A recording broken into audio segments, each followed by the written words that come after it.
Guys তোমাদের আমি বলেছিলাম যে আমাদের বাড়িটায় ভূত আছে, তোমরা দেখতেই পাচ্ছ আমাদের ছাদের অবস্থাটা কিছুটা এইরকম হয়ে আছে, দেখো দেখা যাচ্ছে সানা? হ্যাঁ দেখা তো যাচ্ছে। তোমাদের আজকে আমি একটা জায়গায় নিয়ে যাবো, আমি আমার জীবনের রিস্ক নিয়ে তোমাদেরকে নিয়ে যাচ্ছি, আসো। আমি জানি না আমার নিয়ে যাওয়াটা ঠিক হচ্ছে কিনা, আমি আমার জীবনের রিস্ক নিয়ে তোমাদেরকে এমন একটা ঘরে নিয়ে যাচ্ছি, আমাদের যেই ঘরটা ঢুকবো। এই তুই যাস না ওখানে, অভিশপ্ত ঘর তুই জানিস না? কি করতে যাচ্ছিস তুই?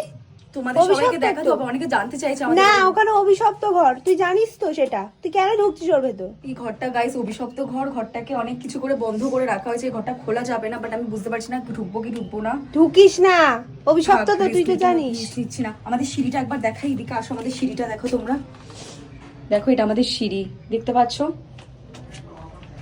ও মাই গড গাইস, চলো এখানে আসাও বারণ, আমি বাড়িতে কাউকে না বলে ছাদে উঠেছি, আমাদের ছাদে ওটা স্ট্রিক্টলি বারণ হয়ে যাচ্ছে, সন্ধ্যেবেলা ছাদে থাকা যাবে না, খুব বড় বিপদ হয়ে যাবে। চলো চলো তুই এবার ওই ঘরটাই হ্যাঁ ঢুকতে চল যাচ্ছিস। চল নিচে চল, নিচে চল, এই নিচে চল।